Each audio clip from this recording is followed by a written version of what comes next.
ya tiketi ya chama cha DCP, na wiki mbili ama tatu zilizopita nilikuwa katika kinyang'anyiro katika nominations za DCP, na ukweli wako ni kwamba tulipata shida kwa sababu mambo ambayo tulikuwa tunatarajia na tuliokuwa tumepatiwa na chama kwamba kitakuwa ama utakuwa uchaguzi wa uhuru na haki, ukweli ulioko ni kwamba haikuwa hivyo.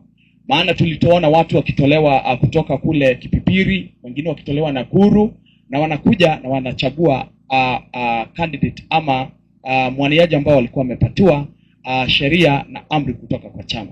Hata hivyo, kuna watu ambao walikuwa wao ni wana security.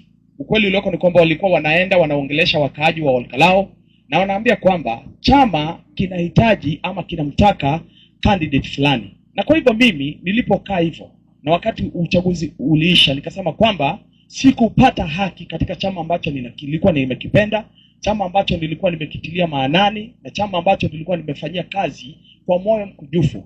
Na nikasema kwa sababu uchaguzi ama nominations ziliisha, mimi nitakuja kuongelesha watu wangu, na siku ya leo niko na wao hapa nikiwapatia mwelekeo. Na ambacho nimewaambia siku ya leo ni kwamba mimi si mwana DCP tena, kwa unyenyekevu mwingi, na wale ambao wanachaguana ama wale ambao wako katika kinyang'anyiro hiki cha uchaguzi ambao unakuja wa by election, na watakia kila raheli. Na pia mwaka ujao wa mwaka wa 2027 mimi sitakuwa wa DCP, nitakaa na hao wakaaji hapa Olkalao, na wao ndio wataweza kuniambia tutakitumia chama kipi ili tuweze kwenda pamoja. Nina jambo ambalo ningetaka kuwaomba kwa makini sana na kwa unyenyekevu, watu wetu muweke amani. Maana mimi najua watu wa Nyandarua, haswa watu wa Olkalao, ni watu ambao wanapenda amani na ni watu ambao wanajifanyia kazi wenyewe. Na kwa hiyo ningewaomba kwa hekima na kwa heshima sana, muangalie kiongozi ambaye ataweza kutufanyia kazi.